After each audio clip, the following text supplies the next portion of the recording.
Hi friends, ಇವತ್ತು ನಾನು ನಿಮಗೆ ಇಲ್ಲಿ ನುಗ್ಗೆ ಸೊಪ್ಪಿನ ಎಗ್ ಬುರ್ಜಿಯನ್ನು ಮಾಡಿ ತೋರಿಸ್ತಾ ಇದ್ದೀನಿ. ಮೊದಲಿಗೆ ಇಲ್ಲಿ ನುಗ್ಗೆ ಸೊಪ್ಪನ್ನು ಚೆನ್ನಾಗಿ ಹುರ್ಕೋಬೇಕು. ನಂತರ ಇಲ್ಲಿ ನಾವು ತಣ್ಣಗಾಗ್ಬಿಡೋಣ. ಇಲ್ಲಿ 3 ಟೇಬಲ್ ಸ್ಪೂನ್ ಆಗೋಷ್ಟು ಆಯಿಲ್ಗೆ 1 ಟೇಬಲ್ ಸ್ಪೂನ್ ಆಗೋಷ್ಟು ಜೀರಿಗೆಯನ್ನು ಸೇರಿಸ್ತಾ ಇದ್ದೀನಿ.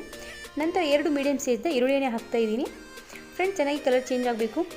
ನಂತರ ಇಲ್ಲಿ ನಾನು ಶುಂಠಿ, ಬೆಳ್ಳುಳ್ಳಿ ಮತ್ತು ಹಸಿಮೆಣಸಿನಕಾಯಿಯನ್ನು ಪೇಸ್ಟನ್ನು ಮಾಡಿ 1 ಟೇಬಲ್ ಸ್ಪೂನ್ ಆಗೋಷ್ಟು ಹಾಕ್ತಾಯಿದ್ದೀನಿ. 1 ಟೇಬಲ್ ಸ್ಪೂನ್ ಆಗೋಷ್ಟು ಧನಿಯಾ ಪೌಡರ್, 1 ಟೇಬಲ್ ಸ್ಪೂನ್ ಆಗೋಷ್ಟು ಚಿಕನ್ ಮಸಾಲ, ರುಚಿಗೆ ತಕ್ಕಷ್ಟು ಉಪ್ಪನ್ನು ಸೇರಿಸ್ತಾ ಇದ್ದೀನಿ. ನಂತರ ಇಲ್ಲಿ ನುಗ್ಗೆ ಸೊಪ್ಪನ್ನು ಇದಕ್ಕೆ ಸೇರಿಸ್ಕೊಳ್ಳೋಣ. ಚೆನ್ನಾಗಿ ಮಿಕ್ಸ್ ಮಾಡ್ಕೋಬೇಕು. ಒಂದು 10 ನಿಮಿಷವರೆಗೂ ಇದನ್ನು ನಾವು ಮುಚ್ಚಿಬಿಟ್ಟು ಕುಕ್ ಮಾಡಬೇಕು. ಫ್ರೆಂಡ್ಸ್ ನೋಡಿ, ಒಂದು 10 ನಿಮಿಷ ಆದ ನಂತರ ಮತ್ತೆ ನಾನು ನಿಮಗೆ ತೋರಿಸ್ತಾ ಇದ್ದೀನಿ. ಚೆನ್ನಾಗಿ ಈಗ ನಮ್ಮದು ನುಗ್ಗೆ ಸೊಪ್ಪು ಕೂಡ ಕುಕ್ ಆಗಿದೆ. 2 ಮೊಟ್ಟೆಯನ್ನು ಸೇರಿಸ್ಬಿಟ್ಟು ಚೆನ್ನಾಗಿ ಮಿಕ್ಸ್ ಮಾಡಿಕೊಂಡು ಮತ್ತೆ ಒಂದು 5 ನಿಮಿಷವರೆಗೂ ಇದನ್ನು ಮುಚ್ಚಿಬಿಟ್ಟು ಕುಕ್ ಮಾಡ್ಕೋಬೇಕು. ತುಂಬಾ ಟೇಸ್ಟಿಯಾಗಿರುತ್ತೆ ಫ್ರೆಂಡ್ಸ್. ಈ ಥರ ನೀವು ಕೂಡ ಮನೆಯಲ್ಲಿ ಟ್ರೈ ಮಾಡಿ. ನಂತರ ಇಲ್ಲಿ ಒಂದು ಅರ್ಧ ಲಿಂಬೆಹಣ್ಣು ರಸವನ್ನು ಸೇರಿಸ್ತಾ ಇದ್ದೀನಿ. ನುಗ್ಗೆ ಸೊಪ್ಪಿನ ಎಗ್ ಬುರ್ಜಿ ಇಲ್ಲಿ ರೆಡಿ ಆಯಿತು. ಈ ವಿಡಿಯೋ ನೋಡಿದ್ದಕ್ಕೆ ಥ್ಯಾಂಕ್ ಯು ಫ್ರೆಂಡ್ಸ್.